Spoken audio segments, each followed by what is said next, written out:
As an OnlyFans person, you'll go somewhere and you'll go, could take pictures here. Like everywhere. On the train. Also could take on the train, here. just on the Jubilee line. Yeah.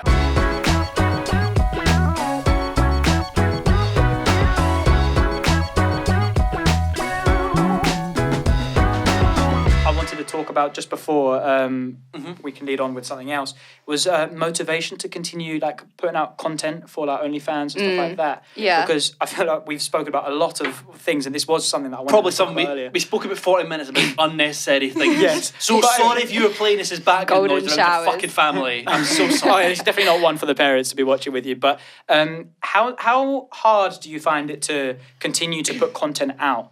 Okay, so it's hard for the fact that you have to have 365 different outfits or ideas because I do something new every day. I find that hard thinking of new stuff because then like people will get bored. If I take 10 photos and I put them up within 2 or 3 days, everyone's like, we've seen this stuff yesterday. There's only so many angles of your boobs you can get, kind of thing. Exactly, you know? right? You've always got to have like new poses, new backgrounds, like new everything. And I think that's hard.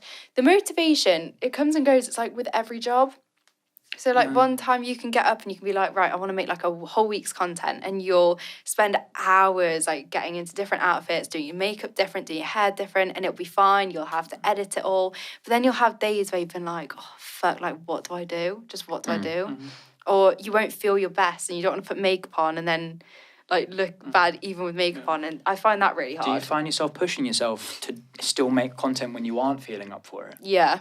Really? Yeah, I just edit my face more. I feel like for doing stuff which, like, correct me if I'm wrong, but I'm assuming you do it because you enjoy it. Yeah. But if you aren't enjoying something which you do enjoy, yeah, then it becomes a chore. Yeah. Yeah. And then it's not fun anymore. Like I do know like plenty of OnlyFans people and people who've like He does know plenty of OnlyFans people.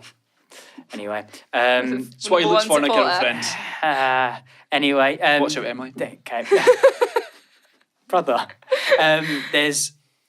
You've thrown me off, but there's essentially like people who like are in like a zone where they're trying to create content. It becomes quite like burnout, like burning the candle at both ends. Massive. How do you deal with that? Like for someone who actually might still be watching through all the piss chat and dildo that's chat. something. Okay. How do you? For anyone that's starting OnlyFans, is it like, what would you say, for example, anyone that is doing it, starting it, what would be your things that you do differently if you were to do it again? So at the start, I used to do content every day. I'd put 15 posts up every day. Like 15? Yeah. That's a burnout waiting to happen. Jeez. And it would be every day without fail. And it got to a point where I was like, what am I meant to post? Like, what lingerie am I meant to post in? Or how am I meant to do my hair different? There's so many issues with it. So now what I do is I manage my time a lot better so that if I do it a week's worth or 5 days worth all in one go, then I've got them next 5 days to find inspiration at other places. And if I go out somewhere nice, take pictures there or like take a video there or whatever, and then you've got another day that you can have off to do what you want and recover from the burnout. Recover from the trauma. Yeah, literally. So, and it's just like whenever I feel like it's kind of, it's not a good thing now because every time as an OnlyFans person, you'll go somewhere and you'll go, could take pictures here. Like everywhere. On the train. Also could take On the train, pictures just on the Jubilee line. Yeah, there goes a fucking tip. Well, not on the tube. Oh, that'd be quite great content to be fair. Well, on the train. DLR, have some decency. I saw a video on porn of someone getting wanked off on the DLR. It was very interesting. Where were they going? I don't- Well, it's Arsenal. Well, there's only 2 ways to go, so they were heading one way. Yeah, there was one way. Anyway. But like I'll go on a walk with the dog and like nice snow. Pictures in the Take a picture snow. of the dog. Jesus. Well, not with the dog, but like on Does a the dog take walk. the picture for you? I think the dog's just disappointed in me, to be fair. He just runs off and is like, fuck you, like stupid prostitute internet human. Wow. Yeah. Oh, there was a lot built up. No, Nasty dog. honestly. Come on, Like- your dog a bit of a dom. Yeah. He's He's a degrader. I genuinely he's not a rope bunny. No, honestly, I feel like he's genuinely like disappointed in me. Like I'll go up and I've got a content room and A content room. yes, so Nice. like yeah, just a room. When he sees you getting your clothes off and he just starts shaking his head. No, like Just if pisses on the I wall go and in fucks there, off. I'll put his bed outside because he likes to be close to me, he's got separation anxiety. So I'll go in, I'll shut the door, and he'll just kind of like whine outside the door, and I'll be like, Does that not throw it off if you're trying to just do some like sexy lingerie shots, or like the Spankatron 5000 is doing something, and then like suddenly I don't know what? I don't know, man. I just made something up. It just worked. It worked in the moment. Like, it's like the it's about mixing up content. I don't even know. Huh? It's like the In-Betweeners episode. Do you not remember Jay's like, well, can I come over to you for the weekend? Because fucking Benji keeps barking every time I have a wank. And then the dog dies, and he was like, I'm so sad now. Because he would say that the dog would either bark or stare at him, and both of them were distracting. Yeah, no, it is distracting. That's why I just shut the door. Well, without getting too personal, like I know Charlie's probably had a look, but I don't have any content of what you do in your own. What type of stuff do like? I generally don't know whether like I made an OnlyFans for a video last week, and there was a girl that was playing fucking chess on OnlyFans. She was doing chess. Yeah, I've done like naked Minecraft and stuff. Right. So when you're doing the collab with Tommy in it. So right, 16. His muscle pies, his trousers. 17.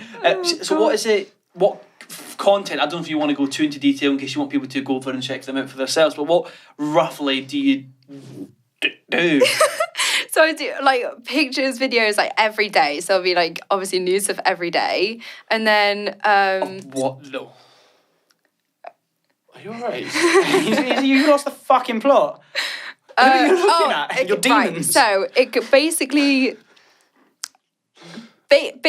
on my OnlyFans you can get everything apart from like boy-girl porn. Like that's the only thing you can't get. Girl porn. Girl. Yeah. But it's like with some of the girls that I work quite closely with. So it's like not even weird. Like it's just like, it's like friendly, girly tea. Yeah. It's like homosexual. Yeah, literally like, oh, you want to get together tonight? Do you want to make some OnlyFans content? Have a Chinese, that'd be really good. What kind of content are we talking about? Chinese. Like, yeah, so are you eating Chinese off each other? Is it like Trisha Paytas kind of style content? That's boy-girl stuff, and none of us is pregnant. None of us is eating pizzas or eating Chinese off each other. But like, say if we have like a few drinks together, we'll just like, do you know when, I don't know, right? I know what it's like. Yeah, have you ever had a girlfriend and then whenever they're drunk, it's like, why are you kissing every other girl? Yeah, if they're bisexual, it's a line crossed for me. But if they're not, then I'm just like, okay. So I'm not bisexual, right? Yes. But I've seen you as soon as I'm drunk, I'm like, every girl automatically looks attracted to me. So is that not just you being internally... internally homophobic? Yeah, maybe. Wait, So you're homophobic? From one bi person to potentially another, yeah, it's probably just... If you're feeling somewhat of an attraction, you can still be bi and have a massive preference towards one gender. You could be like, if you put in like a percentage, you could still be like 95%. See, I think I'm more curious. I've never done anything with a girl other than like kiss and like a little bit of whatever. Fondling. Yes, a canoodle. A canoodle. And a canoodle. I quite like that. Yes. I'll be like, excuse me, madam, would you like to come over for a canoodle? Yes, indeed. Yeah, canoodle with me. Let's see if that works. But I think I could get turned on by a girl, but I don't think I could be in a relationship with one. So I would like to experiment by doing stuff. That could be entirely homophobic because you've been raised to believe that you can be in a relationship with a girl, but if that was society standard... Welcome to the Antisocial podcast where we make our guests question their sexuality. No, it's not that. It's me helping them be the best person they can be. Emily Black came on here as a confident heterosexual straight female woman, and now she's leaving as a homophobe. As a homophobe. Internally, came out even more straight. Yeah.